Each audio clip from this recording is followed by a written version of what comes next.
Hello, happy Halloween. Welcome to Ready Recipes Halloween recipe. I'm Rae, the nutritionist at Education Futures Trust, and this is the lovely Arthur. Trick or treat! Today we're going to be making a share and tear spider bread. Ooh! Let's get cooking. First of all, we're going to start by mixing some yeast. So for this part, we need 300 ml of warm water, one 7-gram sachet of yeast, fast action dry yeast. So we're going to pop that in there. We'll give our yeast a little food to help it along its way. So I'm going to give it a teaspoon and a half of sugar. And Arthur's going to mix that up. Right, we're going to set that aside for 5 minutes while we weigh the flour. And that should be a little bit bubbly, and that just shows our yeast is working. So we need 500 grams of strong bread flour in a bowl. If you're adding, do you want to add the salt? Teaspoon of salt. Make it taste nice. In it goes. Give that a stir around. If you want to add any flavourings to your bread, now is a good time to do it. So you could keep the vampires away with some nice bit of garlic granules, some onion granules, mixed herbs. I'm going to add some parmesan, some garlic granules and some Italian seasoning. So I'd say of the mixed herbs you want about a tablespoon for the whole loaf, maybe 50 grams of strong hard cheese like parmesan and a couple of teaspoons of garlic powder or garlic granules. I'm just going to add that to half of mine after we've mixed it and we're putting it on the tray. So I don't think Arthur's going to be a huge fan of that. Right, so Arthur's going to mix that salt in. Mix it right round. And we've got 30 ml of olive oil. You can also add, instead of the olive oil, 25 grams of butter. Just mix that in, make it into breadcrumbs. Right, you're going to make a nice hole in the middle, aren't you? And I'm going to pour the yeasty mix in. There we go. In it goes. And I'm going to mix that all up. Make sure that's all in. We want it to rise nicely. If when you've mixed this together it's a little bit dry, then you can add a little bit more water. If it's a little bit wet, you can always add a little bit more flour when you're kneading it if it's very sticky. Right, should we get that mixed in? Then we get to your favourite bit, the kneading. Yay! Right, so once that's mixed in a bit, I'm just going to pop that on a floured surface to knead the bread. So say if that's a little bit sticky, you can just add a bit more flour to the bench. So you want to fold it over, give it a push. And this is Arthur's favourite bit. You want to do this for about 10 minutes. It's always good if you've got a helping hand so that it's nice and smooth and elastic. And the helping hand is me! Yay! There we go. You love doing this. Love making pizzas, don't you? Yep. Go. Right, once your child is finished or tired kneading, once your arms are tired of kneading, you've got all your therapy out in the dough there and it's nice and smooth. I'm going to take a clean bowl, a little bit of oil around. And we're going to let the dough prove. I'm going to cover that with a damp tea towel. You can use cling film.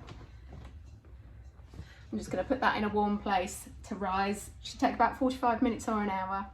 Right, once your dough has doubled it in size, we can begin shaping that.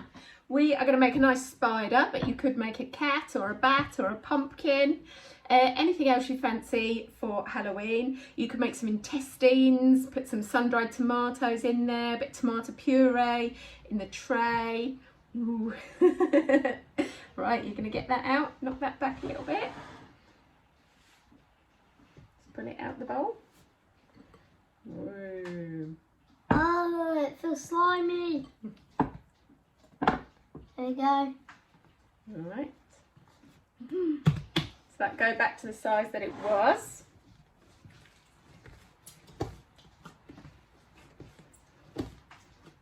So that's called proving, that stage, and that is to prove that the yeast works.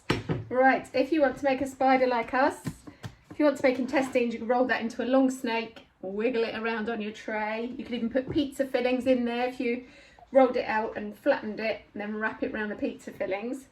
So we're going to make a spider, so we want to cut this about in half. I'm going to put my flavourings in this bit and make that into the spider body. And then this is going to be the spider head.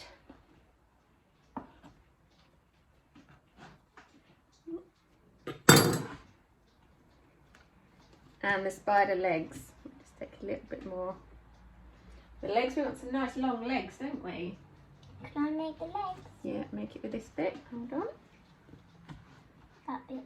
Yeah, we're going to make 4 legs and make them super long. Don't spiders have 8 legs? They do, but each of the 4 legs is going to be 2 legs.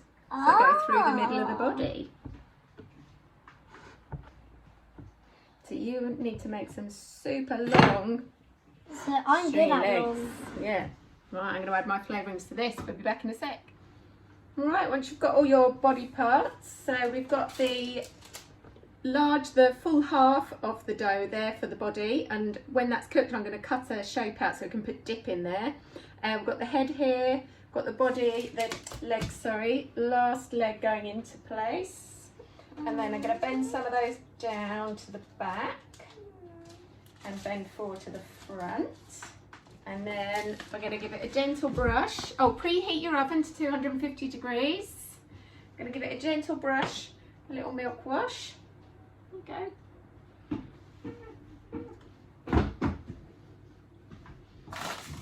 And you can add some toppings. Going to make it look like a hairy spider with some poppy seeds. Do it nice and close. It should stick on with the milk. So we just pop some olives on the front for some nice eyes on the spider. So we're going to put that in a preheated oven, gas mark 7, 220 degrees or 200 degrees for a fan oven for 25 to 30 minutes. And it will be baked when you turn the loaf over, which will no longer be stuck to the paper, and it sounds hollow when you give it a tap on the bottom. Okay. Right, if you'd like to make a bit of a party piece from your tear and share bread, if you've got a couple of these lovely ramekin dishes in your kitchen, you can just pop one on the top there, have a large part of your bread, cut round there, scoop some of the bread out of the middle, and you can pop a dip in. So I've gone with some ghoulish green and some blood red salsa in there. There we go. And there's your tear and share bread done. Till the party starts, you pop that on the top. And woo! Right. My little helper's going to try some. Woo! You're going to have a little leggy. I'm going to have a little leg. Oh, I'm going to try some of the dip bit. Mmm. Yummy. I wonder if it's going to be good. Mmm. Mmm. Yeah? Thumbs up? I think I'm going to be eating this all day. I hope you enjoy making your Halloween tear and share bread. I hope you make something fun. We would really love to see what you make. So if you can post it to our Facebook, or you can WhatsApp me. Love to see what you create. That'd be brilliant. I'll post my number with the recipe so that you can send me your pictures. Thank you. There you go.